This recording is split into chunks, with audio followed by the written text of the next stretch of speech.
Welcome back. The Sir Arthur Lewis Community College is finalizing arrangements for the academic school year. A major thrust for the SALCC will be the transition to online learning amid the COVID-19 pandemic. Faculty of the Sir Arthur Lewis Community College are currently being trained to maneuver the Moodle learning management system to facilitate remote learning this semester. Moodle is a learning platform designed to provide educators, administrators, and learners with a single, robust, secure, and integrated system to create personalized learning environments. The move to Moodle is part of the college's response to COVID-19 in minimizing the need for students to be at its North and South campus and farm facility. Leading efforts to streamline SALCC's online offering is Institutional Effectiveness Manager Dr. Kathy James Springer. From a lot of the research that we did last semester, that our faculty have challenges with regard to setting up and doing everything that they need to do online. And we essentially have taken that approach where we're not going to leave any faculty member behind. Everybody's on board and everybody needs to move in that direction.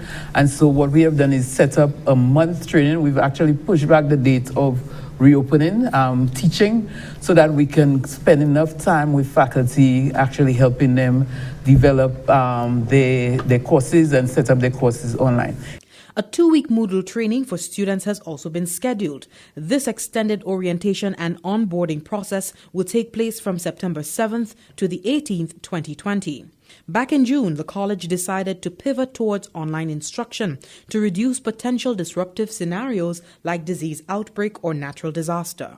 This for us is a really important dimension of the shift towards a new modality and a new mode of operation. In many respects, we had been moving in this direction already. What COVID has done is to accelerate that process. And so we think we're in a fairly good position. In fact, relative to some of my colleagues who have been talking with in North America and Europe about what they're doing for their new academic year, I think we are in fairly good stead. That was college principal Dr. Keith Nurse. Meantime, practical learning at SALCC, which includes labs, clinicals, and field work, will continue as required. So the hard sciences, whether you're doing the chemistry, physics, environmental studies, those courses which have technical or practical components in auto mechanics, you would have to do garage work. Refrigeration, you may have to do work. A number of the culinary arts, you would have to do kitchen work. So a number of those courses have practical components, and so therefore the students would have to come to the campus to do that, and so waivers would be made for those students. Protocols for students and visitors who must visit a campus include the use of face masks except bandanas, hand sanitization at building entrances, and strict observance of social and physical distancing. Online classes at the college will officially begin September 21st, 2020. For the Government Information Service, I am Jessie Leonce reporting.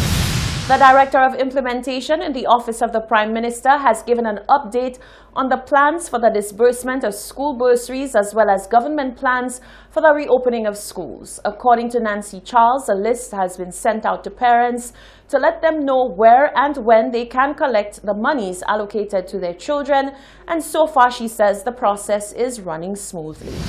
To the best of my knowledge, a list was submitted giving parents the various locations for collections of the back-to-school bursaries.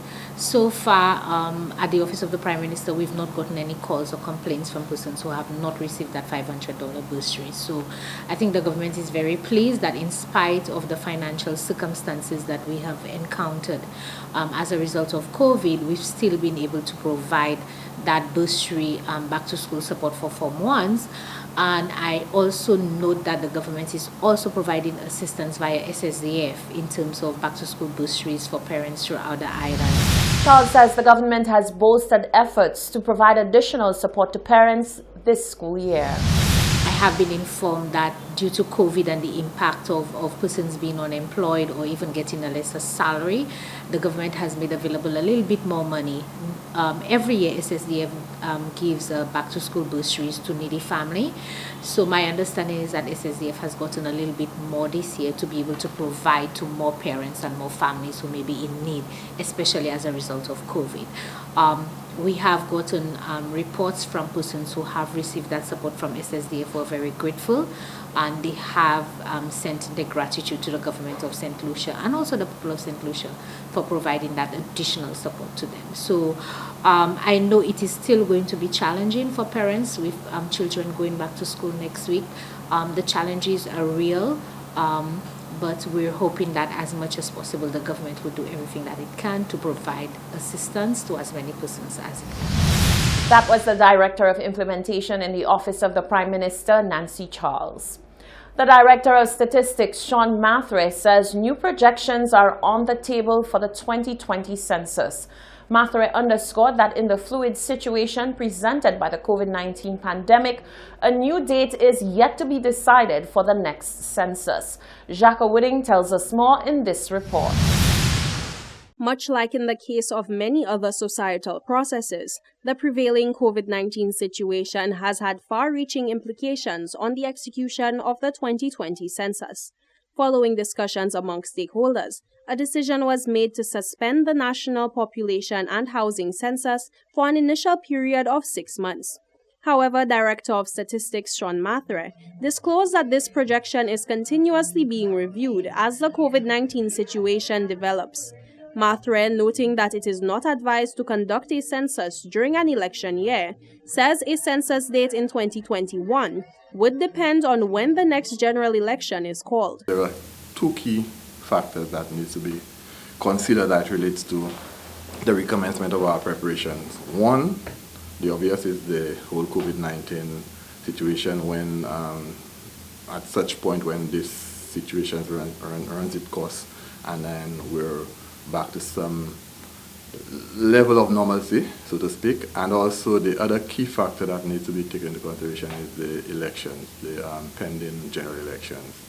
So with regards to a decision as relates to the census, these are the two key factors that we're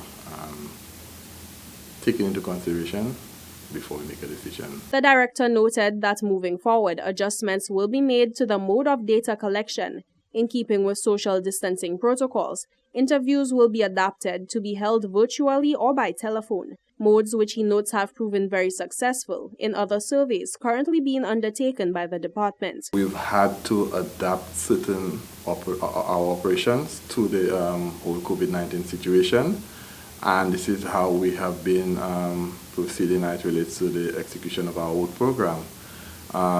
Case in point, our labor force survey, which is a household survey, and it's done face to face.